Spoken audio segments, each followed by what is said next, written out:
All right, so now that I've got a little bit of seat time in on this Kawasaki Teryx, I'll give you some initial thoughts on it. Now, obviously, this is not a long-term review because I haven't had the machine for very long. This is just initial thoughts after riding it for a week or so. You know, how does it feel? How is it performing? That kind of thing.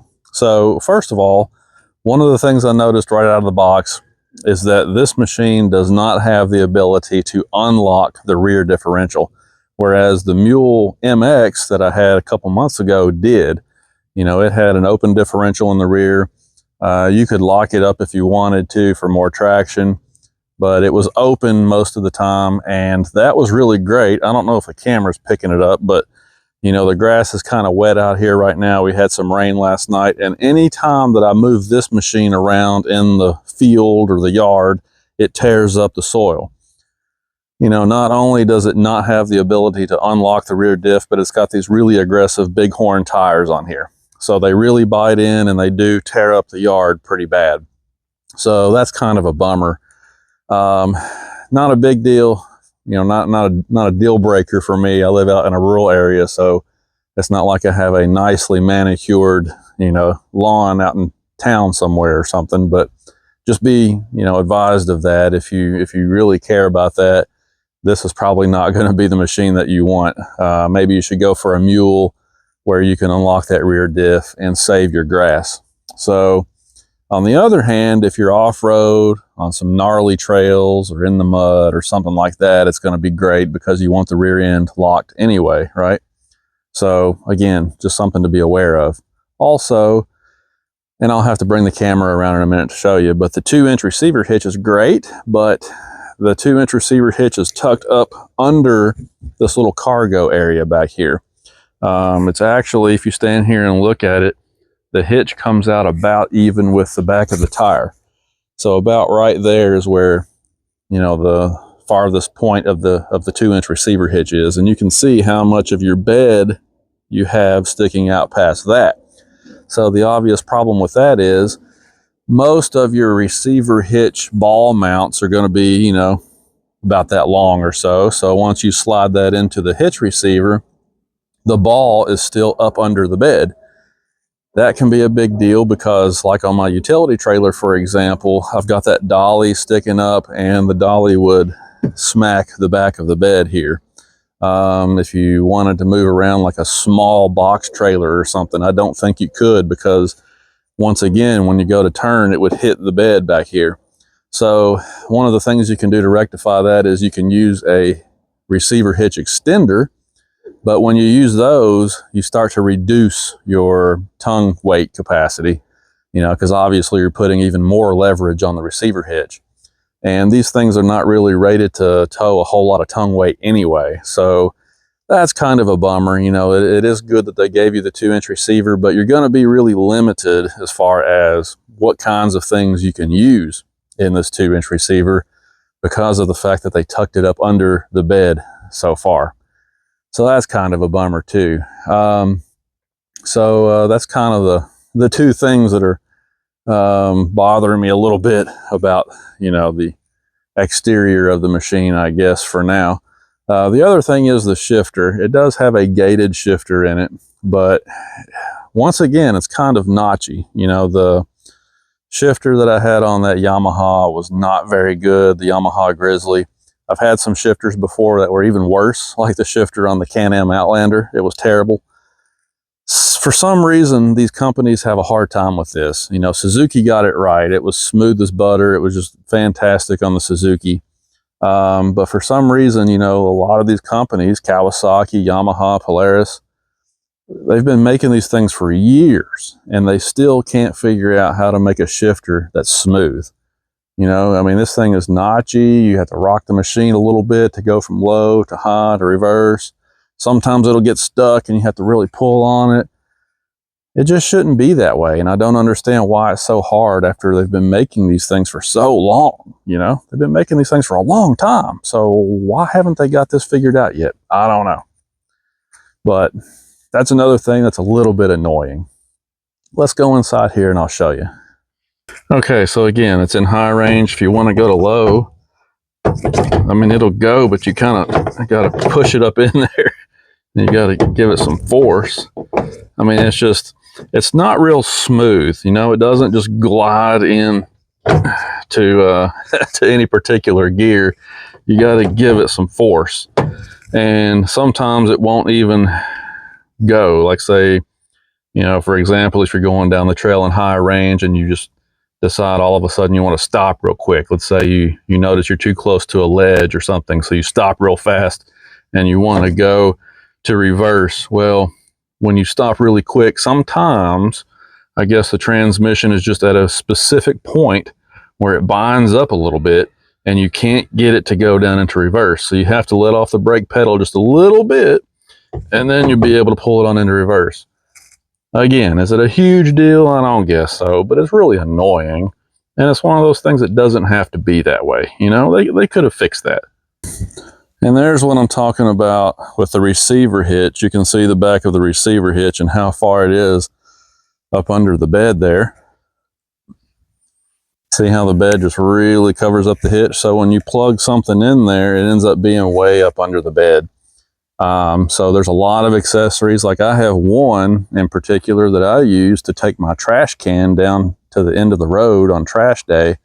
And I won't even be able to use that on here because once I slide that in and try to put the trash can on there, it would be smacking the back of the machine. So just a bummer.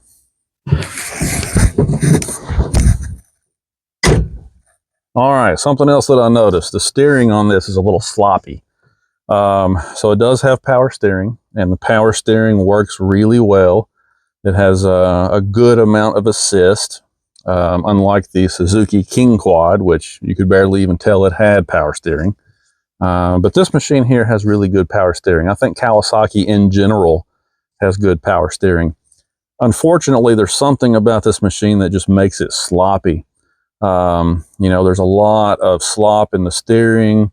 It doesn't feel tight. It doesn't feel like it's on rails, you know, and therefore it doesn't feel really sporty to me, if that makes any sense.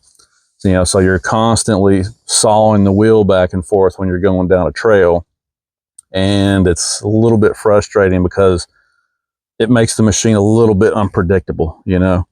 I did raise the front end of the machine up. I took the wheels off. I put my alignment tool on there and checked all the alignment. It was way off from the factory. So I did a perfect alignment on this thing and got the front end exactly where it's supposed to be and took it down the trail again, and it helped a little bit, but it still just kind of feels sloppy. So again, maybe that's just something you can chalk up to the fact that this machine has been on the market for so long. It's kind of an old model, and maybe they just haven't decided to put any more time into tweaking it and updating it and trying to make it better. You know, maybe they've decided they're just going to keep selling this machine for a while longer while they can still make money off selling them. And, you know, they've got some new things coming out now that they're going to put their money into and their time and investment. Maybe that's what it is. I don't know. But if you're looking for something that's just really razor sharp as far as handling goes and feels like it's on rails, again, this is not going to be the machine for you. Now, that pretty much sums up the negative things that I have to say about it so far. So let's talk about some positive things. So the seating position is pretty good. I mean, it's one of the better seating positions that I've been in a UTV. I'm a pretty tall guy and I have plenty of space in here. My wife says that she likes sitting over here because she's got all these handles to hang on to, and there's twin dead pedals over there on the passenger side. So just like I was saying, if you're a passenger in this machine, you have plenty of opportunity to, you know, stabilize yourself going down the trail. You've got things to hang on to, and you can kind of push your body back in the seat. And so it's just really a comfortable place to be. The seats themselves are fantastic. Lots of padding. They feel really good. I never get fatigued. My back doesn't hurt. My neck doesn't hurt. You know, so it's a comfortable machine. I feel like you could probably spend the whole day riding this machine out in the woods and you would be just fine. So they did a really good job on that. I do like the fact that the engine makes some pretty good torque down low. We went down in the creek the other day and we were crawling through some rock gardens, and it was just really, really good. I mean, I put it in low range, 4-wheel drive, and we just crawled along. So it's got really good down low torque output, and I appreciate that. The suspension soaks up the rough stuff pretty well at slow speed. I haven't gotten the opportunity to do any blasting through the woods, you know, or sand dunes or anything, but just on the eastern U.S. forested trails kind of thing that we have around here, you know, where you're riding at moderate to slow speed most of the time, the suspension does a really good job. And when we were in that rock garden the other day, it was really soaking up the rough stuff pretty well. In fact, again, my wife commented on how well it was riding, which says a lot because there's a lot of things that she doesn't really like. So for her to compliment this machine says a lot about it. It's comfortable, it's roomy, the suspension is nice and soft when you're in that rough stuff. It doesn't beat you up. It's not a machine that's going to beat you to death. And I really appreciate that about this machine. And like I said, I still have this feeling that there's like that perceived quality here. Just this Kawasaki machine gives you that feeling when you're in it, that you're in a little bit of a tank. You know, it's just built so heavy. You can feel the weight when you're in this thing. It feels solid, you know, and I really appreciate that too. So definitely some good things about it to go along with some things they probably could have worked on a little bit more. But again, I knew what I was getting into when I bought it because this machine's been around for a long time, and that's why the price is so low on these things and the value is there. So I'm still pretty happy with the purchase. No complaints there. So one of the things that I added to the machine already is a winch. I went to Harbor Freight and got the Badland Apex 5500 winch and put on here. And just an FYI on this, the winch came with a mounting plate, but the bolt pattern in the plate and the winch were different than what Kawasaki had pre-drilled in the machine. So if you're going to use the included mount, then you're going to have to drill at least 3 holes, which is what I decided to go ahead and do. Now there's a company called KFI that makes a winch mount for these, where it's just bolt on. The mount is shaped a little different and it orients the winch slightly differently, but it will definitely work. It's made for this application, and it will allow you to bolt the plate on and then bolt the winch to the plate without doing any drilling. It's about 50 or 60 bucks. I think you might want to go that way. I had what I had. I didn't expect to have any bolt pattern issues. So I just went ahead and drilled the holes and mounted this thing up with the included stuff that came in the box. But in the end, it all worked, and the winch is going to be a great addition for when we have to get out of the nasty stuff, because like I said, these machines weigh almost 2,000 pounds. So it's not like you're going to be able to push it out of a mud hole. And it's not like my son is going to be able to pull me out with that ATV that he has. So, you know, these big heavy machines, especially if you've got a lot of people in there, you need a substantial winch to handle it. Speaking of suspension, one of the things that I noticed is that as I was going through the owner's manual, it described the way that the suspension was supposed to be set up from the factory. It lists in inches how the coil springs are supposed to be dialed in, what it calls a standard setting is how it refers to it in the owner's manual, from the factory. When I put the tape measure on mine and measured, what I get is a shorter setup. Now, if the owner's manual is correct, then what that means is somewhere along the line, this machine got dialed in tighter. Because like I said, I've got a shorter distance from top to bottom on my springs than what the manual said I should have.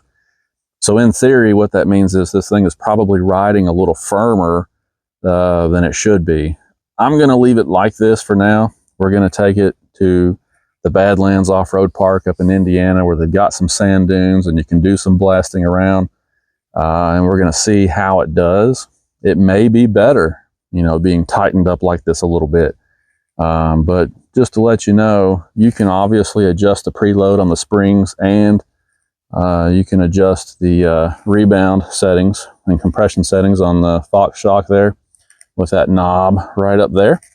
So you've got 2 different ways to adjust these all the way around. So should be able to get them dialed in, you know, at least some way that you're happy with them if you play around with it a little bit.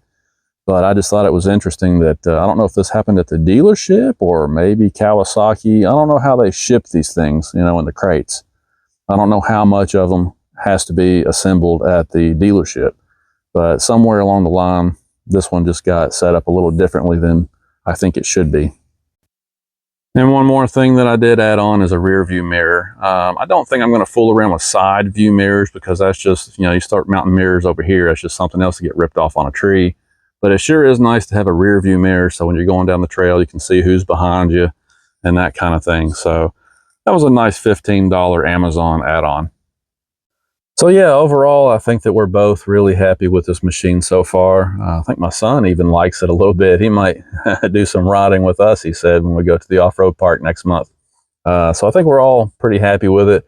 Can't wait to actually get it out on some longer trails so we can really stretch its legs and see how it's going to work out. But I think it's going to be a good machine for us. I really do. For the type of riding that we do, which again is mostly forested trails and things like that, usually, I think this Teryx is pretty much perfect for that. So all in all, really good. All right. If you got one of these machines, post up your thoughts below. I know some of you guys have a lot of miles on them. I've seen some guys with 5,000 or 10,000 miles on these things, and most of them seem to really love them. So if you've got a Teryx, especially a high mileage Teryx, post a comment below. Let us know what you think about them. You've got a lot more experience with it than I do so far.